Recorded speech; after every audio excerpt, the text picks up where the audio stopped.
வணக்கம். நான் உங்கள் அன்பான சயின்டிபிக் வேதிக் அஸ்ட்ராலஜர் அஸ்ட்ரோரஞ்சி பேசுகிறேன். நல்லது நினைப்போம், நல்லதே நடக்கும். இப்ப பாத்தீங்கன்னா ஜூன் 2025 எத்தகைய ஒரு மாதமாக, ஒரு காலமாக, பலாபலன்கள் நிறைந்த ஒரு காலமாக இருக்க போகிறதுங்கிறது கன்னிராசிக்காரர்களுக்கு நம்ம பார்க்க போறோம்.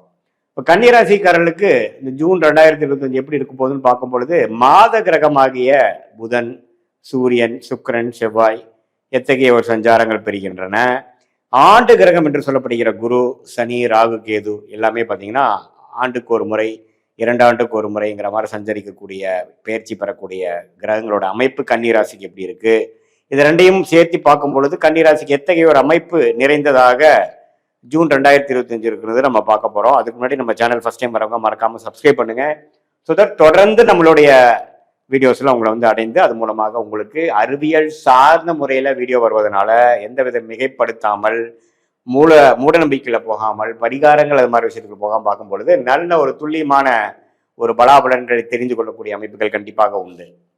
ஸோ அந்த அடிப்படையில் இப்போ கன்னிராசிக்கு 2025 ஜூன் மாதம் எப்படி இருக்க போகுதுன்னு பார்க்கும் பொழுது, குரு பார்த்தீங்கன்னா 10ஆம் இடத்துக்கு 2ஆம் இடத்தை பார்க்கிறார். 4ஆம் இடம் என்று தன்னுடைய ஓன் வீட்டை பார்க்கிறார். 6ஆம் இடத்தை பார்க்கிறாருங்கிறது இந்த வீடு, வண்டி, வாகனம், பண புழக்காட்டம், கடன் மூலமாக பணம் வருவது, அல்லது நம்மளோட ஓன் மூலமாக நம்மளே சம்பாதிக்கிறது, ஒரு கேஷ் ஃப்ளோ இம்ப்ரூவ் பண்றது, அப்படிங்கிற மாதிரி நல்ல பலாபலன்கள் நிறைந்ததாக ஒரு அமைப்பு குருவோட சஞ்சாரம் கன்னிராசிக்கு வருது.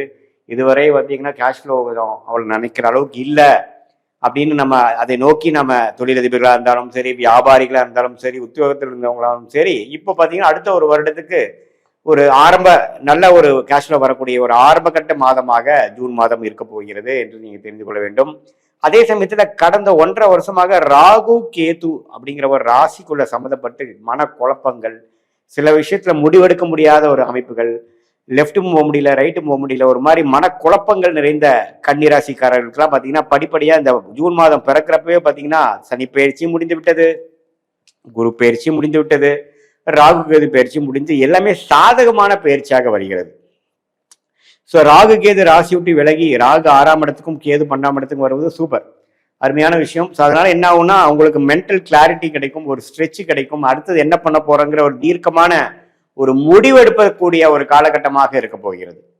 ஸோ அடுத்து வரக்கூடிய அதே மாதிரி சனி பார்த்தீங்கன்னா 6ஆம் இடத்திலிருந்து ஒரு ஓய்வை கொடுத்து கடன் நோய் எதிரிகளை கட்டுப்பாடு கொண்டிருந்து 7ஆம் இடத்துல அதிக உழைப்பு, அதிக உத்வேகம், புதிய தொடர்புகள், இதுவரை நம்ம ஒரு ஒரு முயற்சி எடுக்காம அப்படியே திட்டு மேல உட்காந்துட்டு காலை தண்ணியில நினைச்சிட்டு கிணத்துக்குள்ள குதிக்காம அப்படியே யோசனை பண்ணிட்டு இருந்தவங்களாம் இப்ப குருவாரன்னு குதிச்சிருவாங்க, வேலையில இறங்கிடுவாங்க, முயற்சியில இறங்கிடுவாங்க, ஜெயிப்பதற்கு என்ன வழின்னு பார்ப்பாங்க, ரியாலிட்டிஸை ஃபேஸ் பண்ண போயிடுவாங்க.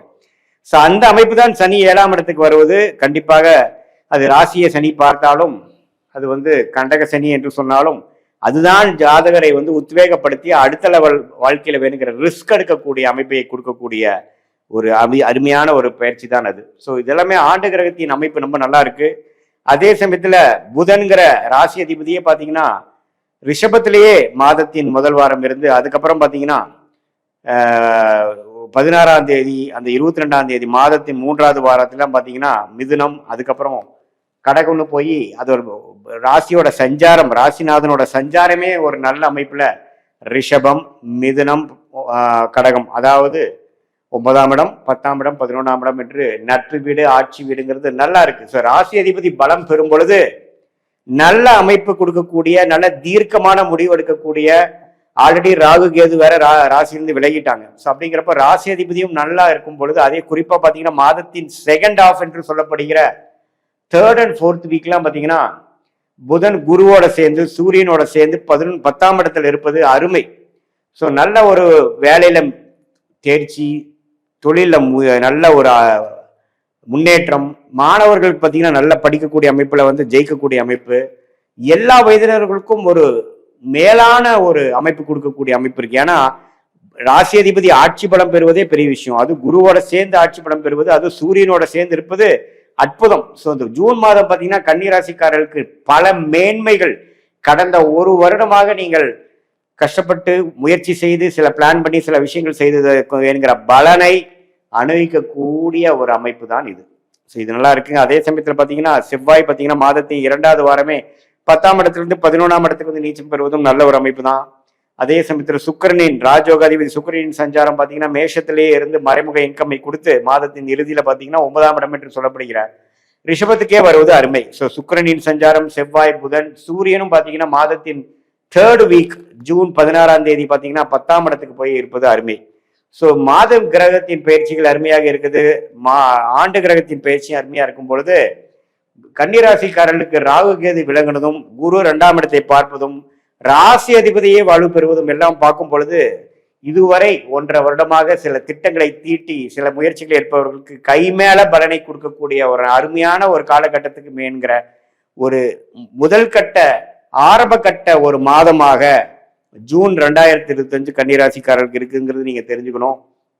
இது பாத்தீங்கன்னா பொதுவா இந்த மாத கிரகங்கள் ராசி கிரகங்கள் வைத்து பார்க்கக்கூடிய ஒரு பொது பலன் தான். நீங்க உங்களுடைய ஜென்ம ஜாதகத்துல உங்களுடைய தசாபுக்திகள் எப்படி போய் கொண்டு இருக்கிறது, நீங்க என்ன நேரத்துல எந்த தேதியில பிறந்து எந்த லக்னத்துல பிறந்தீங்க, அந்த லக்னாதிபதி எப்படி இருக்குது, இப்ப என்ன தசைகள் போய் கொண்டு இருக்கிறது, அந்த தசநாதனும் புக்திநாதனும் இப்ப கோச்சாரத்துல நான் சொன்னதுல வந்து எந்த மாதிரி அமைப்புல இருக்கிறாங்கிறதெல்லாம் வைத்து கொண்டுதான் உன்னமே துல்லியமான பலன்கள் அடுத்த 3 மாதங்கள் அடுத்த 6 மாதங்கள் எப்படி இருக்க போகிறது, எது மாதிரி முடிவுகளை எடுக்க வேண்டும், உங்களோட தனிப்பட்ட கர்மா எப்படி சொல்லுது, உங்களுக்கு சாதகமான கிரகங்கள் என்ன என்ன தசைகள் போய் கொண்டிருக்கிறது, இப்போ அந்த தசநாதன்லாம் கோச்சாரத்தில் எப்படி போகுங்கிறப்போ future long term short term எல்லாம் தெரிந்து கொண்டு அதுக்கு தகுந்த மாதிரி உங்களுடைய பிராப்தங்கள் என்ன, எது மாதிரி முடிவுகளை எதில் எடுக்கணும், உங்க சாய்ஸை எப்படி நீங்க செலக்ட் பண்ணணுங்கிற மாதிரி முடிவுகளை எடுத்து தக்க பலனை நீங்கள் இந்த சயின்டிபிக் வேதிக் அஸ்ட்ராலஜி முறையில உங்களால பெற முடியும். அது மூலமாக வாழ்க்கையில் வெற்றி பெற முடியுங்கிறது நீங்க தெரிஞ்சு கொள்ளுங்கள்.